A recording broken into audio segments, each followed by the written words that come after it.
सफलता की कहानी। मेहनत का फल। रवि नाम का एक साधारण युवक छोटे से गांव में रहता था। उसके पिता किसान थे और परिवार की आर्थिक स्थिति बहुत खराब थी। रवि का सपना था कि वह एक बड़ा व्यवसायी बने और अपने परिवार की गरीबी दूर करे। लेकिन गांव के लोग उसकी सोच का मजाक उड़ाते थे। वे कहते थे, तू एक किसान का बेटा है, खेती कर और अपनी किस्मत से समझौता कर। व्यापार तेरे बस की बात नहीं।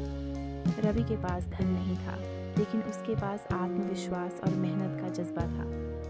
उसने सोचा कि शुरुआत खेत से ही की जाए। उसने अपने पिता से थोड़ी सी जमीन मांगी और उस पर जैविक खेती करने का फैसला किया। यह गांव में नई बात थी, क्योंकि यहाँ के किसान पारंपरिक खेती ही करते थे। शुरुआत में रवि को काफ़ी मुश्किलों का सामना करना पड़ा। जैविक खेती के लिए अच्छे बीज और प्राकृतिक खाद की ज़रूरत थी, लेकिन उसके पास पर्याप्त पैसे नहीं थे। किसी तरह उसने कर्ज लेकर काम शुरू किया। पहले साल फसल ठीक नहीं हुई। गांव के लोग फिर हंसे और बोले, हमने कहा था ना कि यह काम तेरे बस का नहीं, अब कर्ज तुझे बर्बाद कर देगा। रवि हताश नहीं हुआ।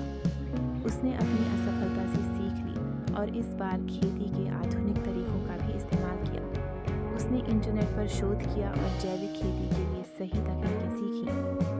उसने फसल की मार्केटिंग के लिए स्थानीय बाजार के बजाय ऑनलाइन प्लेटफॉर्म का सहारा लिया। धीरे धीरे उसकी मेहनत रंग लाने लगी। उसकी फसल का स्वाद और गुणवत्ता इतनी अच्छी थी कि बड़े शहरों से ऑर्डर आने लगे। उसने गांव के अन्य किसानों को भी अपने साथ जोड़ा और एक सहकारी संगठन बनाया। कुछ ही वर्षों में रवि का व्यवसाय इतना बढ़ गया कि वह शहरों में जैविक उत्पादों की एक बड़ी चेन का मालिक बन गया।